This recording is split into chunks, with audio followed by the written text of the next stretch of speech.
오늘 또 기뻐하라라는 주제로 본문을 잡았는데, 사실은 본문을 길게 잡았다가 요 한 절 말씀 가지고 그냥 해도 되겠다, 정말 귀한 말씀이다 해서 보통 본문을 좀 문단으로 잡는 스타일인데, 오늘은 그냥 한 절만 가지고 말씀을 나누고자 합니다. 다음 주에는 우리 교회 이제 2024년도 각 부서를 이끌어갈 부장님과 또 각 부서 산하에 있는 각 팀을 이끌어갈 팀장님, 그리고 총무님, 이렇게 임명을 하고자 합니다.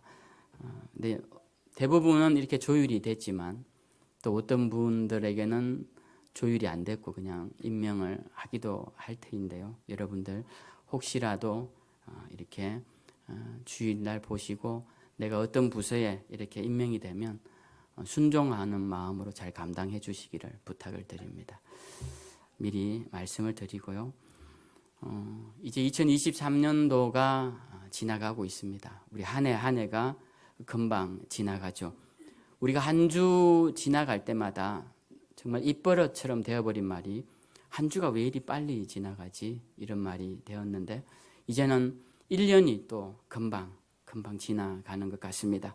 그렇게 지나가다 보면 우리의 시간이, 생명의 시간이 이제 다 하는 것을 우리가 알게 되는데요. 이 빨리 지나가는 시간 속에서 우리에게 주신 사명, 그리고 우리 주신 생명, 그것을 가치 있고 의미 있는 일에 쓸 수 있도록 여러분 시간을 아끼고 세월을 아끼고 주님께 더 많은 것을 드릴 수 있는 그런 저와 여러분들 다 되시길 먼저 주님의 이름으로 축원을 드립니다. 오늘은 성경에서 우리가 읽은 본문 4절에서 7절까지는 중요한 겉면 네 가지 정도가 나오는데요. 이 몇 가지 당부를 자세히 보면 오늘 우리가 읽은 본문 이 4절을 통해서 첫 번째 우리에게 주시는 말씀은 우리 자신의 삶을 윤택하게 살아가는 비법에 대해서 말씀을 하고 계세요. 그 다음에 두 번째 절에서는 타인과의 관계를 어떻게 하면 잘할 수 있는지, 복된 인간관계가 되는지에 대해서 그 비법을 설명하고 있고요. 세 번째는 하나님으로부터 놀라운 축복을 받는, 문제 해결을 받는 비법에 대해서 그 다음 절에서 말씀하고 있습니다. 그런데 오늘은 첫 번째 말씀만 살펴보도록 하겠습니다. 그래서 4절 말씀만 가지고 기뻐하는 자에게 주어지는 놀라운 축복과 또 기뻐해야 할 이유에 대해서 우리가 함께 나누고자 합니다. 오늘 성경은 우리에게 이렇게 말씀합니다. 주 안에서 항상 기뻐하라. 내가 다시 말하노니 기뻐하라. 사실 기뻐하라라는 말은 누가 누구에게 하라고 해서 되어지는 것이 아닙니다. 누군가가 저에게 야 기뻐해라 라고 말한다고 해서 제가 갑자기 기뻐할 수 있고 즐거워할 수 있고 이렇게 되는 것이 아니죠. 이 기쁨이라는 것은 감정이라 이 감정의 표출은 반드시 감정을 일으키는 요인에 의해 자동으로 생겨나는 것이죠. 기쁜 일이 있으면 기뻐하지 말라고 해도 기뻐하게 되고, 슬픈 일이 있으면 슬퍼하지 말라고 해도 슬퍼하게 됩니다. 그런데 오늘 성경은 우리에게 기뻐하라 라고 명령을 하고 있습니다. 그것도 이렇게 강조합니다. 주 안에서 항상 기뻐하라. 항상 기뻐하라. 그리고 또 강조하기를 내가 다시 말하노니 기뻐하라. 여러분, 다시 말하노니 이 말은 강조하는 표현입니다. 그냥 우리가 항상 기뻐하라, 또 기뻐하라 이렇게 써도 되는데 그 앞에다가 내가 다시 말하노니라고 앞에 수식을 하는 것은 이 지금 또 말하는 것, 이거 정말 대단히 중요하다라는 강조적 표현인 것이죠. 그래서 내가 다시 말하노니 기뻐하라 라고 명령을 하고 있습니다. 두 번을 강조하고 또 항상 기뻐하라고 강조하고 있습니다. 여기서만 강조하는 것이 아니라 우리가 빌립보서 한 장을 더 앞에 넘기면 3장 1절에서 또 이렇게 강조합니다. 끝으로 나의 형제들아 주 안에서 기뻐하라. 너희에게 같은 말을 쓰는 것이 내게는 수고로움이 없고 너희에게는 안전하니라. 이 말씀은 너희에게 같은 말을 또 한다고 해서 너희가 지겨워하지 말고, 이것은 진짜 중요한 말이니 듣고 또 듣고 그것을 지켜 행하도록 노력해라 라는 이런 말씀인 것이죠. 뭐가? 기뻐하라 라는 말씀입니다. 빌립보서에서만 사도 바울이 말하는 것이 아니라 데살로니가 교회를 향하여서도 5장에 보면 이렇게 권면합니다. 우리가 잘 아는 말씀이죠. 항상 기뻐하라. 쉬지 말고 기도하라. 범사에 감사하라. 거기에서도 또 기뻐하라. 항상 기뻐하라 라고 우리에게 권면하고 있습니다. 제가 예전에 수양관에 있을 때 양수리 수양관에서 사역을 할 때 그게 간암에 걸리신 성도님 한 분이 올라오셨습니다. 그분은 항상 독특한 것이 있었는데 설거지를 할 때나 청소를 할 때나 도와주실 때마다 웃음을 크게 웃는 것입니다. 제가 흉내를 잘 못 내서 그런데 막 크게 웃음소리를 내면서 막 웃으시는 거예요. 우리가 그 소리를 들으면 아, 집사님이 오셨구나 라는 걸 알 수 있을 정도로 크게 소리내어 웃으십니다. 제가 볼 때는 일부러 그렇게 웃으시는 것 같아요. 일부러 소리내서. 근데 그 소리를 들으면 기분 나쁘지가 않습니다. 저도 괜히 웃음 짓게 되고 또 함께 서로 웃게 됩니다. 그 집사님은 의도적으로 웃는 것일 겁니다. 기쁜 일이 있어서 웃는 것이 아닐 것입니다. 그는 설거지를 하면서 기쁘게 웃으시고 그리고 끝나면 맨발로 그 등산을 수양관 뒷산을 등산하고 내려오셨습니다. 의도적으로 웃으시는 거죠. 사람들에게 웃으십시오, 기뻐하세요 하면 이렇게 대답합니다. 기쁜 일이 있어야 기뻐하죠. 근데 성경은 우리에게 무조건 기뻐하라고부터 이야기를 합니다. 우리는 성경에 이렇게 토를 달 수 있습니다. 하나님, 기뻐할 일만 줘보십시오. 기뻐하라 하지 않아도 제가 기뻐하죠. 그렇게 말할 수 있지만 성경은 그렇게 말씀하지 않고 항상 기뻐하라라고 말씀하십니다. 세상 사람들은 이 기쁨의 비밀을 발견했습니다. 그들은 기쁨의 비밀을 발견하고 이렇게 말을 합니다. 웃으면 뭐가 와요? 복이 와요. 아주 오래된 코미디 프로그램이죠. 저희 어릴 때는 그게 있었는데 웃으면 복이 와요. 그들은 웃으면 복이 오는 줄 알았습니다. 어떻게 알았을까요? 아마 그들의 삶의 경험을 통해서 알았을 것입니다. 아, 웃으면 복이 오는구나 라는 것을 알았던 것이죠. 웃으면 복이 온다는 말은 마치 이런 것과 마찬가지입니다. 규칙적인 운동을 하면 몸이 건강하게 됩니다. 이 말이 이상하네 라고 하는 사람은 아무도 없죠. 이 말과 똑같은 맥락입니다. 세상 사람들도 웃음의 비밀을 발견하고 마치 운동이 몸을 건강하게 하는 것처럼 웃음이 삶을 건강하게 한다고 가르쳐주고 있습니다. 세상 사람들이 발견하고 적용하여 누리는 것들을 우리 그리스도인들이 모르고 누리지 못한다면 옳지 않은 것이죠. 특별히 우리 그리스도인들은 그리스도 안에 있는 자들입니다. 그렇기 때문에 그리스도 안에서 주시는, 그리스도가 주시는 더 놀라운 은혜와 기쁨을 누리는 자들이 되어야 할 의무와 특권이 있는 자들입니다. 그래서 우리는 기쁨이 주는 놀라운 축복을 누려야 합니다. 여러분, 기뻐하라라는 말씀은 그 속에 의지적으로 기뻐하도록 해라라는 의미가 들어가 있습니다. 우리가 사람들의 삶을 이렇게 들여다보면 모두가 다 기뻐할 일만 있는 것 같지만 그렇지 않은 사람들이 다죠. 우리 모두의 삶을 이렇게 들여다보면 기뻐하기 어려운 삶의 문제들이 많이 있습니다. 그렇지만 여러분, 또 한편으로 한번 잘 들여다보십시오. 그 말은 또 기뻐할 수 있는 일도 반드시 있다는 의미이기도 합니다.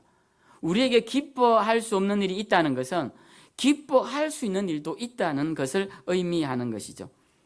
긍정의 힘이라는 책이 난 크리스찬들에게도 베스트셀러가 된 적이 있습니다. 그래서 많은 사람들이 이 책을 읽고 주엘 오스틴 목사님이 일약 스타가 된 책이 있죠. 복음주의 신학에서는 번영신학이다 뭐다 비판을 하기도 하지만 물론 비판할 만한 점도 없지는 않습니다. 그러나 한편으로 제가 생각할 때는 그분은 성경에서 말하고 있는 긍정과 기쁨, 그리고 그것이 주는 놀라운 능력을 사람들이 잘 받아들일 수 있는 언어와 사례로 잘 가르쳐 주었다라는 점에서는 공로가 크다라는 생각을 하기도 합니다.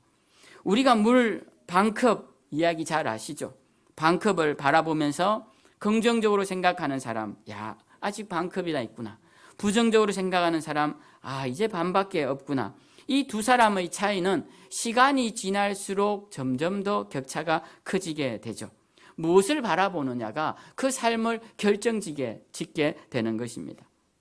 제가 양수리에 3년 산 적이 있습니다. 백제빌라라고 그 집을 살았던 적이 기억이 납니다. 그 집 4층 옥탑방에 살았는데요. 그 빌라가 4층짜리인데 제일 높은 층이었습니다. 물론 엘리베이터도 없는 그런 낡은 빌라였습니다. 그 옥탑방은 다른 층들과는 달리 평수가 조그만했습니다. 15평이라고 해서 샀는데 가보니까 더 작은 것 같아요. 그래서 그냥 15평이라 믿고 살았습니다. 엘리베이터가 없어 걸어 올라가야 하고 짐을 놔둘 데도 없어서 정말 좁은, 놔둘 데도 없을 정도의 좁은 집이었습니다. 근데 좋은 점이 있었습니다. 맨 위층이라 위에서 쿵쿵거리는 소리가 들리지 않는다는 거예요.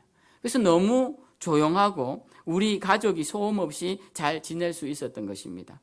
그리고 또 좋은 점이 부엌에서 보면 강이 건물 사이에서 조금 보입니다.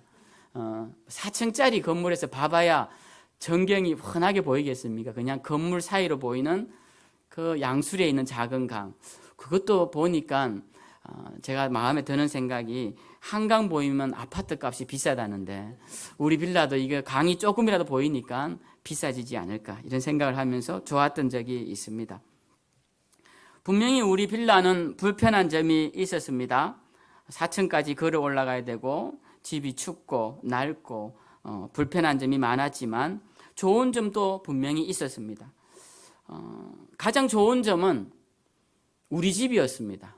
그건 저희 전세가 아니었고 저희가 4,100만 원이나 주고 샀던 아주 비싼 집이었습니다. 저희 이름으로 된, 우리 명의로 된 집이어서 되게 좋았습니다. 물론 처음이자 마지막 집이 됐지만 그래도 그 집이 좋았습니다. 사실 그래서 좋았습니다. 근데 가만히 생각해 보면 더 정확한 말은 그렇게 생각하니 좋았습니다. 그러니까 우리가 모든 삶이라는 것은 우리가 어떻게 생각하느냐에 따라서 어디를 바라보느냐에 따라서 그 삶의 기쁨이 되기도 하고 괴로움이 되기도 한다라는 것입니다. 우리가 주 안에서 기뻐한다는 것, 그것은 세상이 주는 기쁨이 아니라 하나님으로부터 오는 기쁨이 있다라는 것입니다. 근데 저는 그 기쁨이라는 것이 사람들은 대단할 것으로만 생각합니다. 물론 대단한 이야기 많이 말씀드렸어요. 주님으로부터 오는 가장 큰 기쁨은 구원의 기쁨이다. 그래서 우리가 구원받은 것 하나로 기뻐하자 이런 말씀은 제가 수도 없이 많이 강조하고 여러분들이 잘 아시는 말씀입니다.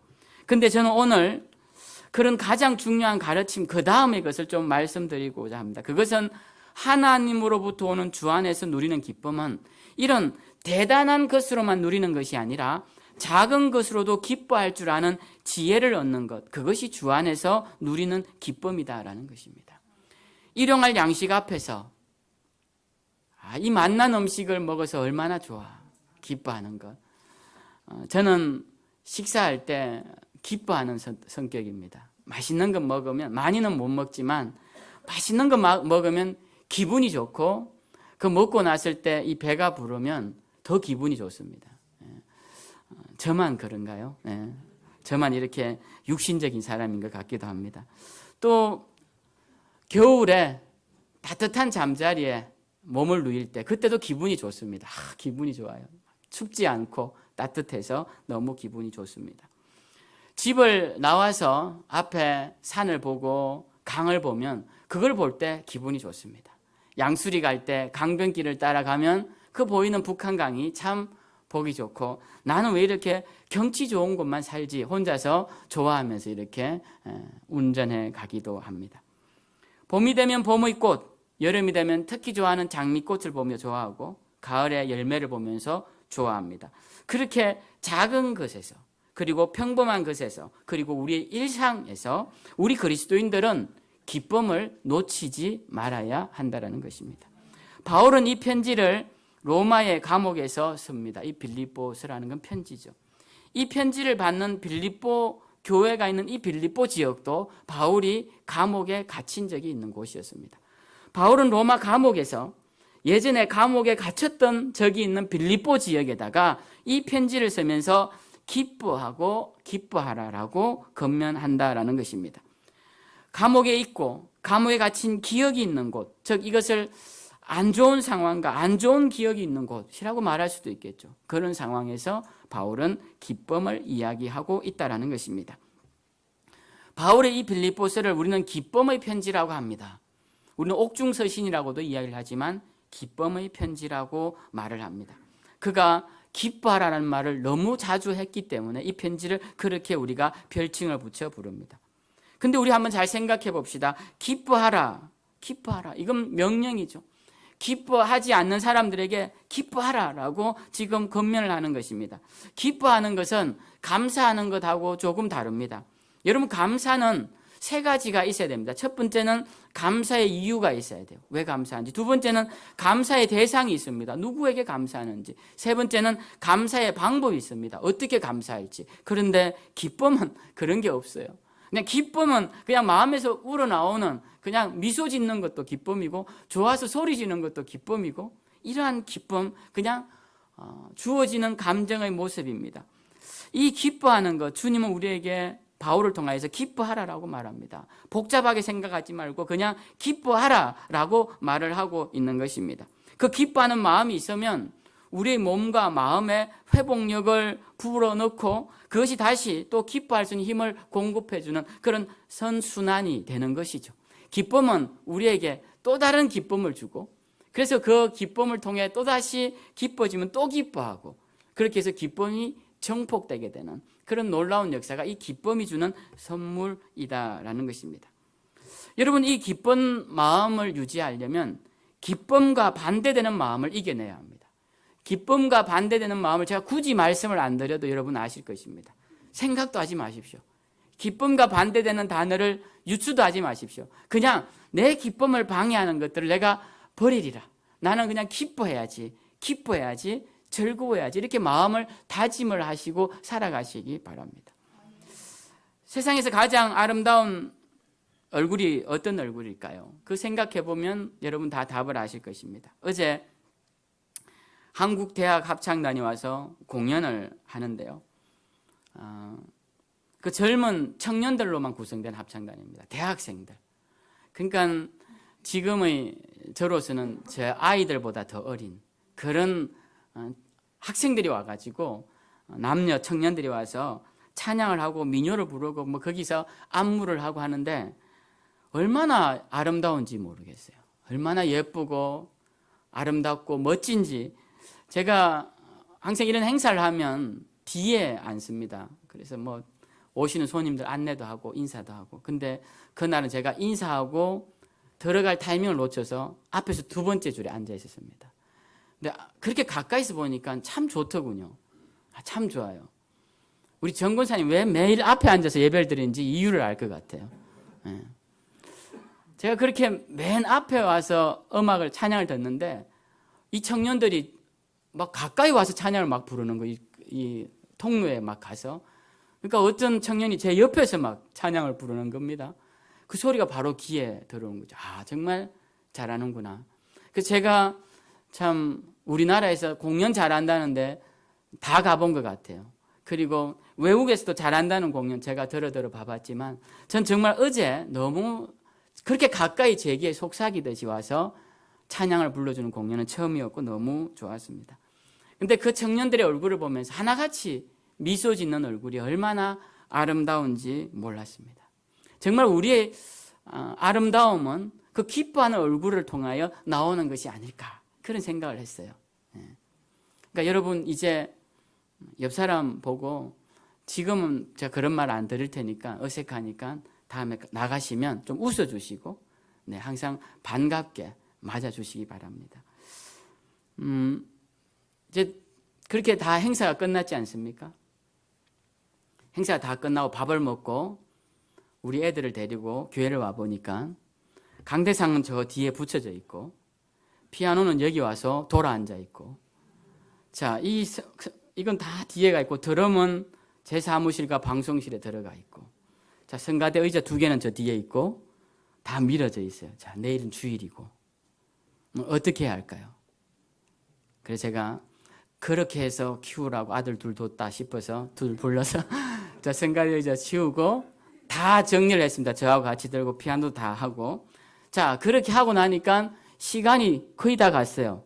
내일 주일인데, 자, 주일을 좀 알차게 준비해야 되는데 컴퓨터 앞에 앉으니까 잠부터 쏟아지는 겁니다. 졸음이. 그때 제가 어떻게 했을 것 같습니까? 바로 씻고 잤습니다. 네, 바로 씻고 잤습니다. 오늘 설교가 1대지 뿐인 것은 그런 이유일 수도 있습니다. 네. 저는 자면서 아무 걱정 없이 잤습니다. 너무 편안하게. 왜? 내일 아침에 새벽에 일어나면 주님이 그에 맞는 기쁨을 저에게 주실 것이기 때문에 걱정할 게 없어요. 걱정할 게 없습니다. 그래서 제가 편안하게 일어나서 말씀을 마무리하고 여러분 앞에 섰습니다. 여러분, 오늘 제가 만약에 서서 어제 너무 힘들었는데 하고 인상을 팍 쓰고 여러분을 대하면 여러분 어떨 것 같습니까? 여러분에 대한 저의 예의가 아닌 것이죠. 그건 올바른 목회자의 태도가 아닌 것입니다. 우리가 이 부분에서 누가 아멘 하신 거죠? 네, 절묘하게 우리 함 집사님 기회를 놓치지 않으시고. 맞습니다. 저도 그렇지만 우리 모두도 마찬가지입니다. 우리가 신앙생활을 하는 것은요, 서로가 서로에 대한 예의를 지키면서 하는 겁니다. 서로가 서로에 대한. 그래서 항상 타인에 대한 예의를 갖춰야 되는 겁니다. 서로 인사하고 서로 웃어주고 서로 선을 넘지 않고 적절한 관계를 유지하는 것. 그게 공동체가 잘 되는 방법인 것이죠. 오늘 이 기뻐하라는 말 속에는 그런 의미도 들어가 있는 것입니다. 여러분 삶에 들여다보면 어려운 일도 있을 수 있습니다. 우리 교회는 여러분들이 아시는 분은 아시고 모르는 분은 모르시겠지만 건강상의 큰 어려움을 겪는 분들도 계십니다. 그리고 자녀의 문제로 큰 어려움을 겪는 분들도 계십니다. 물질로 인하여서 큰 어려움을 겪는 분들도 계십니다. 여러 가지 면에서 다 큰 어려움을 갖고 있는 분들이 있습니다. 그렇지만 그러한 문제들을 갖고 있음에도 불구하고 타인에게 대해서 우리는 더 기뻐하는 모습으로 대해야 한다는 것입니다. 남의 중병은 내 곧불만도 못하다라는 말이 우리나라 속담에 있습니다. 아무리 타인이 아파도 내 감기 걸린 게 더 큰 것이 그게 인지상정이죠. 누구를 탓할 게 없습니다. 그렇기 때문에 우리는 우리에게 있는 고통을 통하여서 남에게 웃음을 잃어버린 표정이 아니라 비록 고통이 있지만 웃어줄 수 있다는 것, 그것이 그리스도를 믿는 자들의 모습이고 또 그리스도가 사도를 통하여 우리에게 주시는 명령이기도 한 것입니다. 오늘 사도는 사랑하는 빌립보 교인들에게 되도록 기뻐하십시오라고 말하지 않습니다. 뭐라고 말씀하시냐면은 항상 기뻐하십시오. 다시 말합니다. 기뻐하십시오라고 강조하고 있습니다. 기뻐하는 것을 항상 하라는 것이죠. 여러분 인생에 비가 와도 또 눈이 와도 해가 비쳐도 기뻐하라고 말합니다. 삶에 실패가 찾아와도 문제가 와도 기뻐하라는 것입니다. 상대가 나에게 웃어주는 것은 저 사람이 행복해서 웃어주는 게 아닙니다. 좀 더 나를 배려하기 때문에 웃어주는 것입니다. 그 웃음에 우리도 답해서 웃어드리고 함께 기뻐해 주는 것입니다. 오늘 성경 우리에게 주 안에서 기뻐하라라고 강조하고 있습니다. 물론 이게 가장 중요한 단서이긴 합니다. 주 안에서 기뻐하라. 우리가 기쁨을 찾아 세상으로 찾아가지 말고 세상으로 나아가지 말고 주 안에서 기뻐하라라는 것입니다. 우리가 기뻐하라라고 했더니 기뻐하는 일을 찾아 주님 바깥으로 나가는 사람들이 있습니다. 그렇지 않습니다. 제약된 일을 하지 말라는 것입니다. 내 소욕과 육신의 정욕을 따라 타인에게 피해를 입히면서 그렇게 살지 말라라는 것입니다. 얼마 전 울릉도의 거북바위가 일부가 무너져서 그 밑에 캠핑하던 사람들이 다친 영상이 우리 뉴스에도 나오기까지 했습니다. 저는 제 고향이라 그곳을 잘 알고 저도 많이 지나다니던 곳이었습니다. 그곳은 위험 지역이고 항상 낙석주의 그리고 들어가지 마세요. 뭐 이런 경고판이 붙어 있는 곳이기도 했습니다. 근데 사람들이 그곳에서 캠핑을 했습니다. 일부 사람들은 이렇게 말합니다. 아유, 거기 아예 못 들어가게 펜스를 쳐놔야지 라고 말하기도 합니다. 물론 그 말도 일리가 있습니다. 그러나 더 중요한 것은 위험한 지역이라고 알려주는 곳에는 안 가는 지혜가 필요한 것이죠. 그런데 사람들이 가는 이유가 있습니다. 그것은 캠핑하기 좋은 곳이기 때문에 그렇습니다. 거긴 평평하여서 텐트를 치기 좋고 바로 바다 옆이라 낚시하기도 좋고 수영도 할 수 있고, 근데 가장 큰 문제는 위험하다라는 것입니다. 우리도 주 안에 있다는 것이 이런 의미입니다. 주님 안에서 기쁨을 누린다라는 것은 안전한 곳에서 누리는 기쁨을 말하는 것입니다. 우리가 세상에 나아가서 누리는 기쁨이라는 것은 안전하지 않다는 것을 의미합니다. 그곳에는 깊은 바다 속에 있는 해를 끼치는 짐승도 있을 수 있습니다. 보호받지 않을 수도 있습니다. 위험할 수 있습니다. 우리의 영혼을 파멸에 이르게 할 수도 있습니다. 그렇기 때문에 주 안에서 기쁨을 누리라라고 오늘 단서를 달고 있는 것입니다. 시편은 하나님을 이렇게 자주 고백합니다. 하나님은 나의 반석이요, 나의 요새요, 내가 피할 피난처시라고 고백합니다. 이 말씀은 하나님 안에 있는 것이 마치 안전한 요새 안에 있는 것과 같고, 하나님 안에 있는 것이 든든한 반석 위에 집을 짓는 것과 같다라는 의미인 것이죠. 그래서 하나님 안에서, 주님 안에서 우리는 기쁨을 누려야 하는 것입니다. 이제 한 선지자의 고백을 드리고 말씀을 정리하고자 합니다. 성경에 보면 하나님 안에서, 주님 안에서 누리는 참된 기쁨을 노래한 선지자가 있습니다. 바로 하박국 선지자인데요.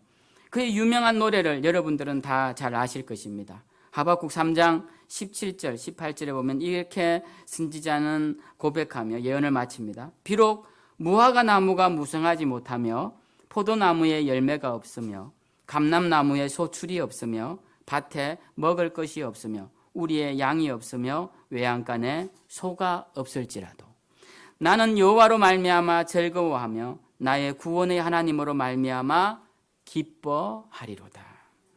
하박국 선지자의 기쁨은 현실과 맞지 않는 기쁨입니다. 그는 지금 나라가 바벨론 앞에서 풍전등화와 같은 상황에 있습니다. 그리고 항상 나라는 멸망하기 이전에 그 멸망 말기에 등장하는 부패와 부정이 극에 달하는 상태가 되는데, 이 이스라엘도 지금 그러한 상황입니다. 공의는 무너지고 정의도 무너지고 악한 자들이 득세하며 의로운 자들이 고통받는 그런 상황이었습니다. 그리고 오늘 말씀해 보면 하박국 선지자의 가정도 그렇게 평탄치 않아 보입니다. 무화과 나무도 열매도 없고 우리의 양도 없고 외양간에 소도 없는 그런 가정 가운데 있습니다. 그렇지만 이 선지자는 이 모든 것을 극복할 기쁨을 찾았고 그것을 누리고 있다고 말합니다. 내 삶에 가진 것이 많지 않아도 나는 여호와로 즐거워하며 나를 구원해 주시는 하나님으로 말미암아 기뻐할 것이라. 이 위대한 선지자의 고백, 우리는 오늘 이 본문을 통해 우리의 삶의 태도를 바꾸어야 합니다. 우리의 삶의 모습도 바꾸어야 합니다. 이제 우리의 얼굴 표정부터 바꾸어야 합니다. 사진 찍을 때 치즈, 김치하고 웃던 그 얼굴로 우리의 얼굴과 마음을 바꾸어야 합니다. 작은 것에도 즐거워하던 그 마음으로 다시 돌아가야 합니다. 그래서 결국은 우리도 이 위대한 하박국 선지자의 고백을 닮아 주님 안에서, 주님으로 인해 주님 주신 것들로 내 삶에 기쁨이 넘칩니다라고 고백하며 주님께 영광스러운 삶을 살아내는 우리 모두가 되어야 할 것입니다. 이러한 은혜가 저와 우리 삶과 우리 교회에 넘치길 다시 한번 주님의 이름으로 축원드립니다.